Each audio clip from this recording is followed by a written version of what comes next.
Nasa alert level 2 pa rin ang Bulkang Canlaon sa Negros Island na nagpaulan na naman ng abo matapos sumabog kagabi na ikatlong beses na ngayong taon. Mula sa Bacolod City, may live report si Eileen Pedroso ng GMA Regional TV. Eileen?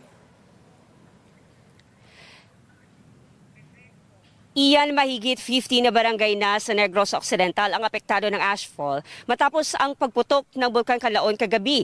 Pinakanapuruhan ang bayan ng La Casillana.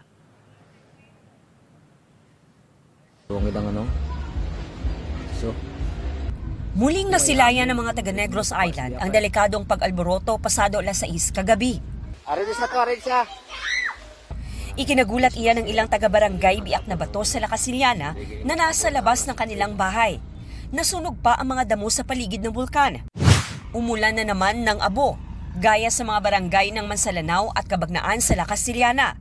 Sa barangay Robles, naka-face mask ang ilang residente kaninang umaga bilang proteksyon. Nay niya gawa nga lupok sang nagligad, damol patong abo ini daw dutay lang gawa. Mataw ka na daw vlog ubag kina kunan isang abo. Ay, may ara, ma'am eh. Hindi mo malikawan na kahit ara kami gani, gatulog kami, nagamas kami. Natural lang yung may coolback.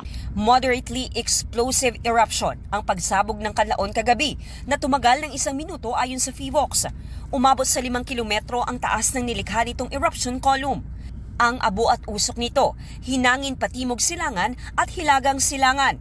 Gaya ng huli nitong pagputok, pagbaba ng sulfur dioxide na nagresulta ng pagbara ng daanan ng volcanic gases ang sanhi ng eruption ayon sa PHIVOLCS. Ang amali nga mga frequent nga eruption nagapakita lang kung na very active, highly active katubong aton nga bulkan. Kung ini siya nga mga eruption nang magpadayon kag ang mga kaupod niya parameters kung ini sila magpakita sang significant change, posible kita nga magpasakat ang aton nga alert level. Nagka-ashfall din sa mga bayan ng Binalbagan, Moises Padilla, Hinigaran, Isabela, Pontevedra, Ilog at mga lungsod ng San Carlos, Himamaylan at Kabangkalan. Case niya ang ashfall na na-experience sa ilang mga community, mag-wear din sila sa ilang face mask because it would also help ma-affect sa ilang health.